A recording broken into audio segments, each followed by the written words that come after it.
So this is the harness. You basically unplug the bottom injector.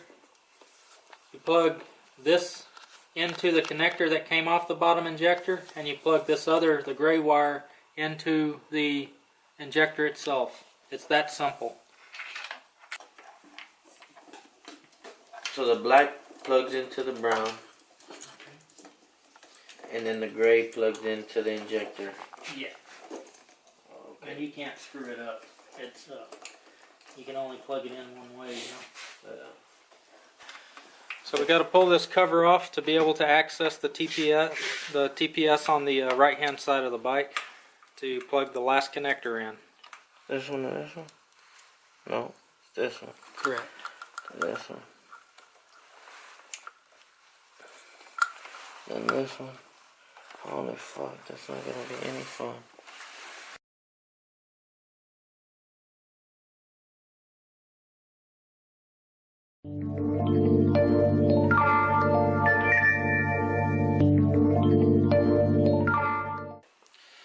Alright, so we've already gone to the Power Commander website and downloaded the PC5 software. It was pretty simple. Just follow the prompts on Power Commander's website. So we're going to go ahead and launch that now.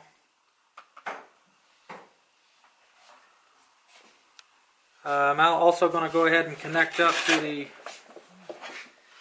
USB port on the Power Commander. Okay. And now we are going to select one of the maps that we had downloaded. We chose to go with this map because the work we did to the exhaust, it's very similar to having a full system on the bike, despite the fact we still have the stock muffler on it. It's straight piped all the way up to the muffler. And these mufflers, because of the catalytic converter in the can on the bottom of the bike, they flow a little bit more open than bikes used to years before. So we selected a map that has a full system and can run either a stock or aftermarket air filter.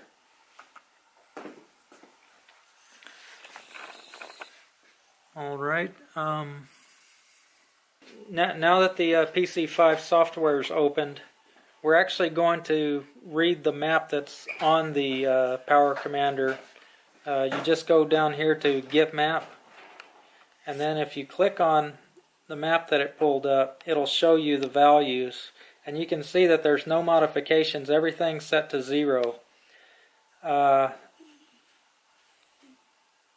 So that's basically just your stock map. What we'll do now is we'll go to the maps that I downloaded earlier off the Power Commander website and select the map that most closely matched our setup with this modified exhaust that we did.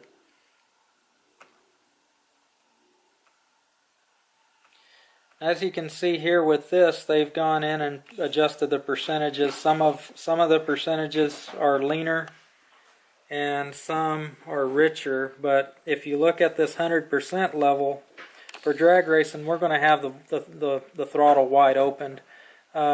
So that's where we're going to see our gains. It looks like we're seeing some significant increases in richening it up, particularly from, I'd say, 3,000 on up to, it looks like it starts tapering back down right around 10,000 or so. So at the upper end, if you just look at the 100% column, we really don't have that much additional fuel going to it up above 10 or 11,000 RPM. So we'll see how that works out. We'll give that a try. It may already be pretty good where it's at, just with that little bit of increase. One of the downfalls to not having a dyno is we really won't be able to verify any of these gains other than looking at the track numbers, seeing how our times change, improve, or worsen. So at this point, we're really ready to go ahead and send the map to the power commander. You just do that right here with this button. You click on that and it's off. Down here it has a note that says map sent successfully. So that's really all to it. No errors, network connected. And it's gonna pop up what we got tuned in it right now. If you view map or get map, or you have to redo all that. I don't think so. Oh no, that's it right there.